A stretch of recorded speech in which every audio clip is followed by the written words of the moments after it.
בניגוד להמלצות מומחים ולהוראות משרד החינוך עצמו, רוב כיתות הלימוד בישראל מרושתות באינטרנט אלחוטי, וי-פיי.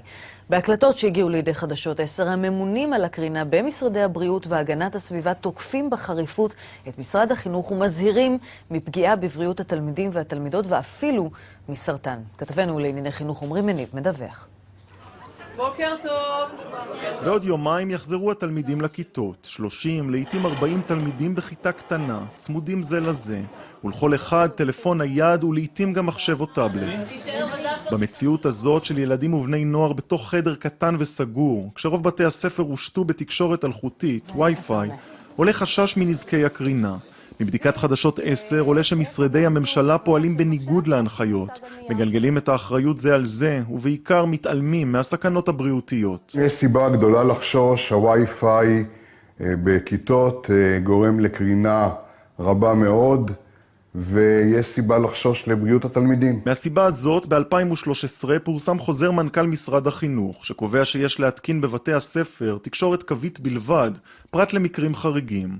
אבל מסתבר שמשרד החינוך מתעלם מההוראות שלו עצמו. במסגרת תשובת המדינה לבג"ץ לעתירה בנושא, נכתב כי מתוך 2,270 בתי ספר, נמצא כי קיים אינטרנט קווי בלבד ב-555 בתי ספר. אם רוצים להתקין תקשורת אלחוטית, צריך להסביר להורים בצורה ברורה, כתובה, מדוע לא ניתן להתקין תקשורת קווית. בדקנו, גם ברבים מאלה יש תקשורת אלחוטית. שיש עדיפות לרשת קווית, ואתה צריך לנמק למה אתה לא שם רשת קווית. כל בית ספר שיש רשת אלחוטית, ללא שיש להם נימוק כתוב וברור, זה בית ספר לא תקין. את הדברים האלה אומר הממונה על הקרינה מטעם המדינה, פרופסור סטיליאן גלברג, מהמשרד להגנת הסביבה בהתכתבות מהשבוע שעבר.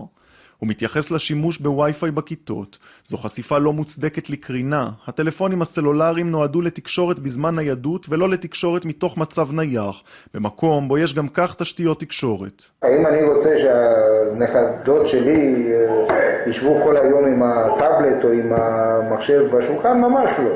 ממש לא. לא רק הממונה על הקרינה במשרד להגנת הסביבה חושש לבריאות הנכדות שלו, אלא גם יועצת הקרינה של משרד הבריאות, פרופסור סיגל סדצקי. אלה הדברים שהיא אומרת במסגרת פגישה של בכירים במשרד בהקלטה שהגיעה לידי חדשות 10. אני באופן אישי אכן מאוד מוטרדת מהחשיפה של ילדים לכל הרשת האלחוטית. שואל אותי מה יקרה לילדים האלו, אני לא יודעת להגיד לך מה יקרה לילדים האלו, אני לא יודעת להגיד לך אם יהיה להם יותר סרטן או לא, אני אישית מאמינה שיש השפעה על סרטן. People are using these devices today with no thought that maybe they're getting exposed to levels of radiation that have not been evaluated for their safety in young developing brains. דוקטור דברה דייביס היא נשיאת ארגון בריאות הסביבה בארצות הברית.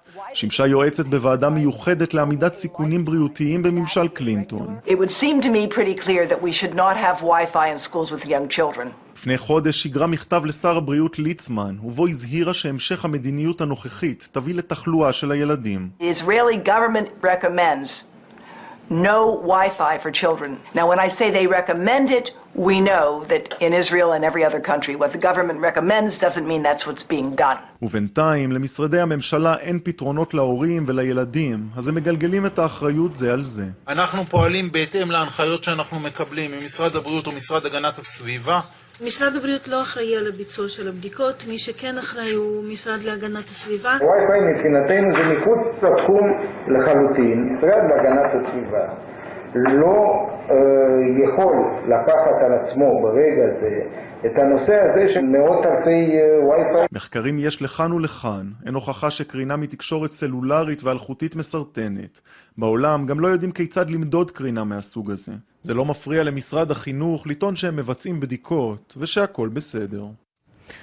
זה בדיוק מה שמפחיד יותר, שאנחנו לא יודעים מה בדיוק עומד מאחורי הרשתות הללו. עמרי, ערב טוב, אתה גם עם התגובות. נכון, והם מוסיפים גם את השלטון המקומי והרשויות המקומיות לתוך נטילת האחריות, או גלגול האחריות יותר נכון. אז מהמשרד להגנת הסביבה נמסר לנו, האחריות לבטיחות ולבדיקות הקרינה השונות בבתי הספר מוטלת על הרשויות המקומיות. למשרד להגנת הסביבה אין סמכות בכל הנוגע למקורות קרינה אלחוטיים בשטח בתי הספר. המשרד ממליץ ומסייע ככל הנדרש למשרד החינוך, והמלצת המשרד להעדפת תקשורת תקשורת קווית הומצא בחוזר מנכ"ל משרד החינוך.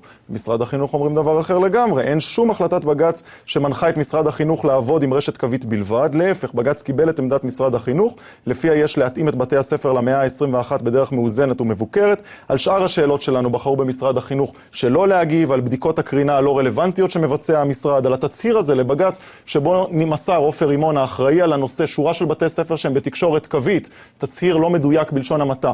אין תגובה, ובעיקר על הדברים ששמענו כאן של בכירי משרדי הבריאות והגנת הסביבה על הסכנה של הקרינה בבתי הספר, ואם משרד החינוך מתחמק מתשובות בנושאים האלה, אז להורים אולי יש סיבה גדולה לדאגה יומיים לפני פתיחת שנת הלימודים. לכולנו כנראה סיבה לדאגה, והפחד עוד יותר מתגבר כשכל אחד מגלגל את האחריות למקום אחר. תודה רבה, עומרי.